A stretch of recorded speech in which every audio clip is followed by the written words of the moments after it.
yo me considero un deportista. En serio, me encanta jugar los deportes. Ustedes que me conocen saben que me gusta mucho jugar deportes, ver deportes. Soy muy deportista, pero no siempre fue así. De hecho, no lo hubieran creído si me hubieran visto de niño. De niño yo realmente no jugaba deportes. Y aún de joven yo era flaquísimo, flaquísimo, chaparro, sin coordinación física. Yo era malísimo para los deportes, la verdad. Hasta mi segundo año de la prepa, del high school. Lo que pasa es que al final de mi primer año de la prepa, una tarde estaba afuera de mi casa, pues lanzando el balón de básquetbol, ¿sí? Y pasó el entrenador de básquet de la prepa, que se llamaba Mr. Noon.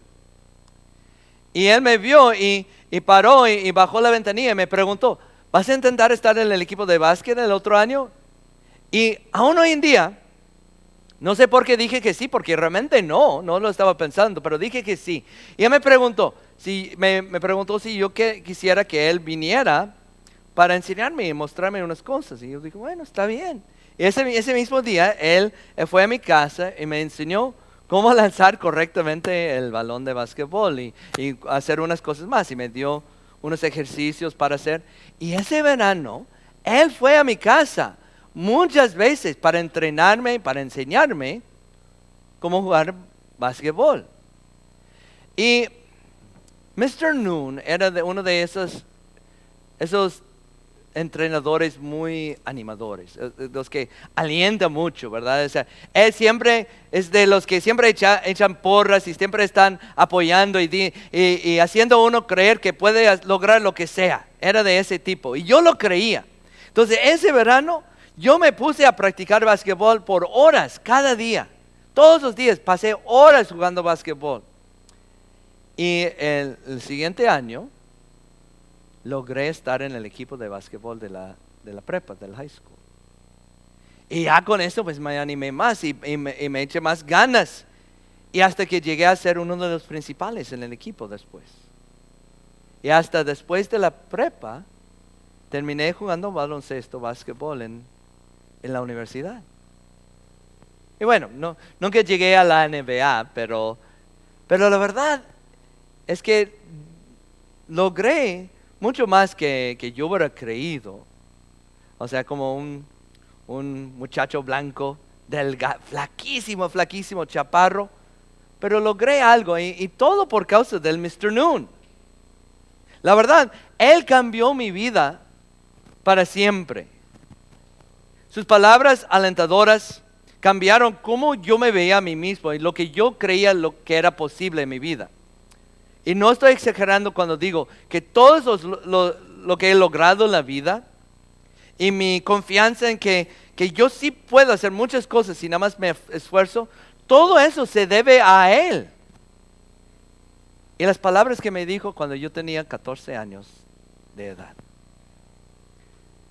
Yo me imagino que al menos algunos de ustedes tienen o tenían un maestro, un entrenador, un adulto en su vida que era tú, Mr. Noon, o sea, el que jugó ese lugar, que te animó, que te apoyó, que te inspiró. Y hoy vamos a hablar sobre lo que significa ser personas alentadoras, personas que animan, que motivan a las demás personas. Fíjense que en el calendario cristiano del año, si tienen un calendario antiguo, ¿nunca han notado que tienen en varias fechas los nombres que es un día para recordar a unos santos y apóstoles de la Biblia? Sí saben de eso, ¿verdad? Los días de los santos. Pues hoy, el 11 de junio, es uno de esos días, porque hoy es el día, como mencioné antes, hoy es el festival de San Bernabé. Y hoy vamos a ver quién era Bernabé y lo que él hizo. Y vamos a ver que Bernabé realmente fue el Mr. Noon de la iglesia antigua. Pero primero hay que entender que Bernabé realmente no fue su nombre. Su nombre fue José.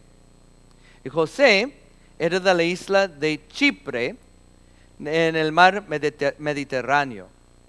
Pero él se había cambiado a Israel y vivía en Jerusalén. Y de hecho era uno de los primeros cristianos en la ciudad de Jerusalén.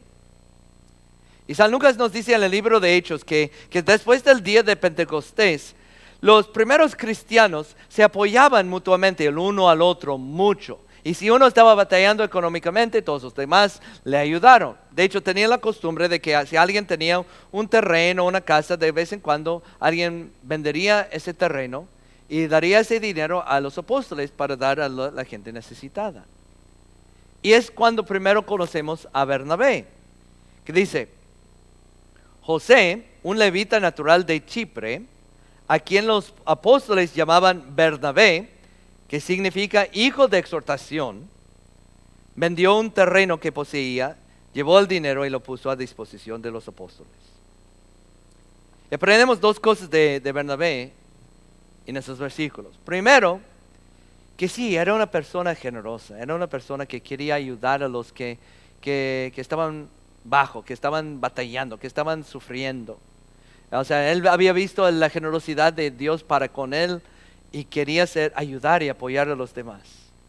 Pero también ya aprendimos el significado de su apodo, Bernabé. Bernabé significa hijo de exhortación, que era la forma de ellos de decir que era una persona muy alentadora, animadora, que motivaba a la gente. Y vemos eso cada vez que vemos a Bernabé en la Biblia. Siempre lo vemos animando a la gente, especialmente a los que estaban despreciados por la sociedad, las personas rechazadas, las personas que estaban batallando. Por ejemplo, Saulo. Saulo era un perseguidor de la iglesia, de los cristianos. Él había matado a muchos cristianos, pero se había convertido a la fe cristiana, que Jesús lo había llamado a la fe. Y Saulo fue a Jerusalén para conocer a los apóstoles, pero los apóstoles no querían conocer a Saulo.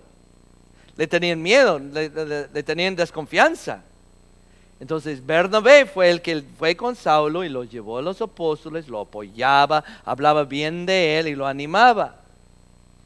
Y como escuchamos en la segunda lectura de hoy, cuando los creyentes en Jerusalén escucharon de que en la ciudad de Antioquía estaba creciendo mucho la iglesia y no tenían suficientes pastores, líderes para predicar, mandaron a Bernabé para que fuera para ayudarles y animarles.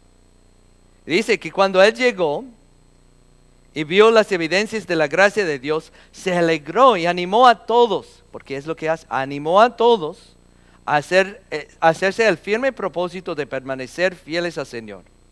Pues Bernabé era un hombre bueno, lleno del Espíritu Santo y de fe. Un gran número de personas aceptó al Señor. Pero como ya estaba creciendo mucho la iglesia en Antioquía, necesitaba más ayuda.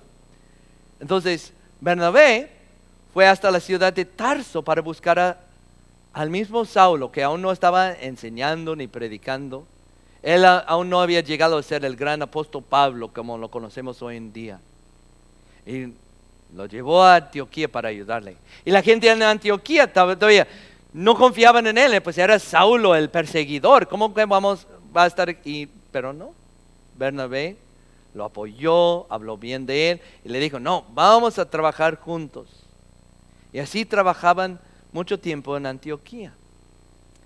Pero un día el Espíritu Santo dijo a unos de los profetas de Antioquía que separaban a Saulo y Bernabé para que fueran a ser misioneros en el mundo.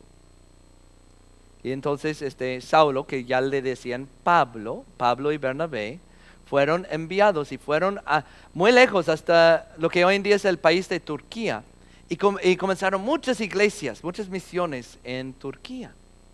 Y llevaron con ellos al joven primo de Bernabé, un muchacho llamado Marcos. Pero justo habían salido y Marcos extrañaba demasiado su casa y los abandonó, volvió y no les ayudó y no les acompañó en el viaje. Pues ya años después, cuando regresaron a Antioquía, Bernabé y Pablo decidían ir en otro viaje misionero. Y Bernabé quería llevar a Marcos otra vez, porque quería darle otra oportunidad. Pero Pablo dijo que no. Pues los había abandonado, no podían confiar en él y no quiso llevarlo. Pero Bernabé quería como que darle otra oportunidad. Él quería apoyarlo y animarle a servir. Y batallaron tanto que decidieron separarse Bernabé y Pablo, porque Bernabé quería ayudar a ese joven Marcos, porque veía en él potencial. Entonces sí, y total que Marcos sí cumplió con ese potencial, porque ya después sí creció y llegó a ser un líder en la iglesia de Roma. De hecho era el asistente de San Pedro en Roma. Y por cierto, también escribió un libro en la Biblia. Ustedes lo conocen, ¿verdad? El Evangelio de San Marcos. O sea, nada más piensen en cómo Dios usó a Bernabé. O sea, la mayoría de los cristianos en el mundo de hoy en día ni saben quién era Bernabé. Ustedes a lo mejor sí sabían su nombre antes, ¿verdad? Pero honestamente, ¿cuántos de ustedes realmente sabían algo de Bernabé en la Biblia? Ustedes todos han escuchado del apóstol Pablo, ¿verdad? Sí habían escuchado del Evangelio de San Marcos, ¿verdad? Pero de Bernabé nada. Pero cómo Dios usó a Bernabé para ayudar a Pablo y Marcos y muchos otros cristianos en la iglesia antigua. Porque Él fue y les animó, les motivó, les apoyó, aun cuando otros no. De hecho, me recuerda de un amigo que yo tenía en la universidad. Cuando yo estaba estudiando para ser pastor, mi compañero de cuarto, uno de mis mejores amigos, se llamaba Jason. Y Jason no tenía muy buenas notas en la universidad y era un poco rebelde y diferente que los demás que estábamos estudiando para ser pastores. De hecho, varios de los profesores de la facultad de teología ahí, no creían que él iba a llegar a ser pastor. De hecho, años después hablé con uno de los profesores que estaba en esa facultad y me decían que en las juntas, hasta que hablaban mucho de él y querían reprobarlo, querían ya sacarlo porque no, él no tenía lo que se necesita para ser pastor. Pero había un profesor, de hecho era mi profesor favorito, mi profesor de español, el profesor Spren, que siempre defendió a mi amigo. Y dijo que siempre les estaba diciendo que le dieran una oportunidad para aprender, porque podía ver potencial en él. Y animó mucho a mi amigo Jason. De hecho, me dijo ese profesor que él siempre estaba haciendo eso para los alumnos que otros consideraban las ovejas negras de la escuela. Y claro, no todos ellos llegaron a ser pastores, pero mi amigo Jason sí. Que de hecho ya lleva más de 20 años sirviendo fielmente a Dios como un pastor. Todo porque hubo un hombre como profesor Spren que vio en él potencial, que lo animó, que lo apoyó. Y el punto del sermón de hoy es sumamente sencillo. Mr. Noon, Bernabé, el profesor Spren, ¿tú no podrías hacer eso? Especialmente cuando se trata de animar a otros en su fe. O sea, hay niños y jóvenes en nuestra iglesia y en nuestra comunidad que otros consideran ovejas negras. Niños y jóvenes que están batallando, que no tienen un adulto positivo en su vida para animarles y para apoyarlos. Que necesitan que alguien les inspire, que les motive, que hable con ellos y muestre interés. De hecho, hasta que tenemos adultos en nuestra iglesia que también necesitan ese tipo de ánimo y apoyo. ¿No podrías hacer tú eso?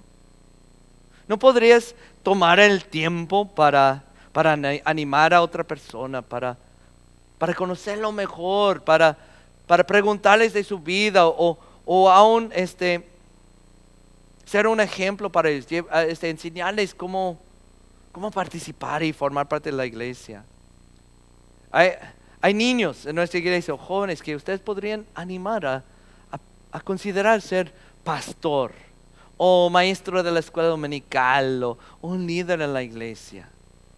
O sea, no es tan difícil ser una persona animadora. Una persona más, porque yo he hablado de muchos, pero en Monterrey, de donde es mi esposa, el pastor que estuvo ahí cuando yo estaba ahí era el pastor Vázquez. El pastor Vázquez era de Torreón. Muchos de ustedes saben dónde está Torreón, ¿verdad? Y Torreón es en un lugar de México que se llama La Laguna. Entonces los de Torreón muchas veces se conocen como laguneros, ¿sí? Y el pastor Vázquez, ay, tan buena gente, él siempre quería animar a la gente y siempre estaba como que siendo muy positivo. Y siempre me decía, ánimo lagunero, ánimo, ánimo, sí se puede, ¿verdad? No es difícil ser una persona que anima a otras personas, especialmente en su fe. Pero es importante. Todos podemos hacerlo. Viendo todo lo que Dios ha hecho por nosotros. Viendo que en nuestras vidas, cada uno de nosotros, tenemos personas que sí nos han animado, especialmente en la fe. Hay personas que nos han ayudado a acercarnos a Dios y crecer en la fe. Sabiendo eso, ¿no puedes ser tú eso? Y la respuesta es sí. Sí se puede. Sí. Tú puedes ser un Bernabé. Tú puedes ser un Mr. Noon o profesor Sprain o pastor Vázquez. Tú puedes ser una persona que alienta y apoya y ayuda a otras personas. Sí se puede. Ánimo, laguneros. Amén. Y ahora esa paz que sobrepasa todo entendimiento, que guarde y conserve sus mentes en Cristo Jesús. Amén.